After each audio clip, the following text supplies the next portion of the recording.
చేసుకోవాల్సినటువంటి పరిహారాలు. ఈ యొక్క గురుగ్రహానికి గురువారం రోజు అంటే ప్రతి గురువారం రోజు కూడా మీరు దక్షిణామూర్తి ఆలయానికి వెళ్ళి అంటే శివుని ఆలయానికి వెళ్ళి ఆవు పాలతో అభిషేకం చేయించుకోవాలి. ఇది ఒకటి. ఓకే, ఇలాగా అనేక రకాలు ఉంటాయి. సో ఇందులో మీకు ఏది అవకాశం ఉంటే అది చేసుకోండి. దానివల్ల గురుగ్రహ దోషం పోయి గురువు అనుకూలిస్తారు. ఒకటి ఇప్పుడు నేను చెప్పినది గురువారం శివాభిషేకం, శివాలయంలో అభిషేకం చేయించుకోవడం, ఆర్ దత్తాత్రేయ స్వామి గుడి దగ్గర కూడా ఆవు పాలతో అభిషేకం చేయించుకోవాలి. అలాగే నవగ్రహాలలో ఉన్నటువంటి నవగ్రహాలయంలో గురు విగ్రహాన్ని దగ్గరికి వెళ్ళి అంటే అక్కడ నవగ్రహాలకి 16 ప్రదక్షిణలు చేసుకోవాలి. సాధారణంగా కాశీ క్షేత్రంలో బృహస్పతికి ప్రత్యేకమైనటువంటి ఆలయం కూడా ఉంది.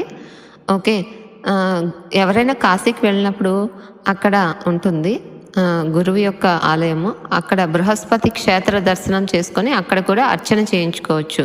అంటే జాతకంలో ఎక్కువగా గురుదోషం ఉన్న వాళ్ళకి ఇలా చేయించుకోవచ్చు, లేకపోయినా కూడా వెళ్ళొచ్చు, పర్వాలేదు, మంచిదే. అలాగే శ్రీశైల క్షేత్రం గురుగ్రహానికి ప్రత్యేకమైనటువంటి విశేషం. శ్రీశైలంలో ఉన్నటువంటి మల్లికార్జున స్వామిని దర్శనం చేసుకొని అభిషేకాలు అర్చనలు చేయించుకోవడం చాలా మంచిది.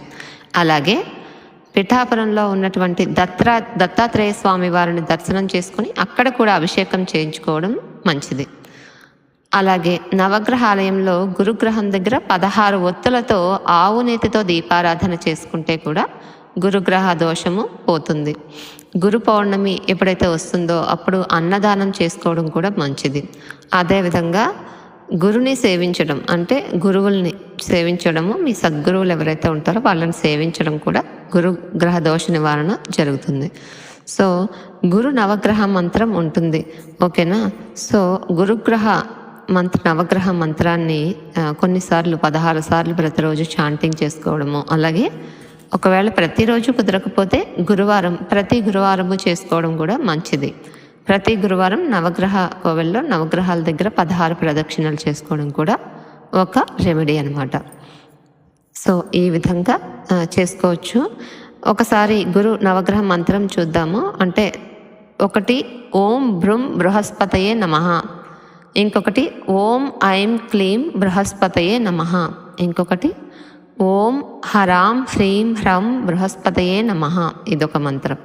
అలాగే ఓం ఐం ఓం సురగురో అభీష్టం యచ్చ యచ్చ స్వాహ అనేది. ఓకేనా? ఇలా మనకి చాలా రకాల మంత్రాలు ఉంటాయి బృహస్పతికి సంబంధించినవి. ఈ మంత్రాలు ప్రతిరోజు స్మరణ చేసుకుంటూ ఉంటే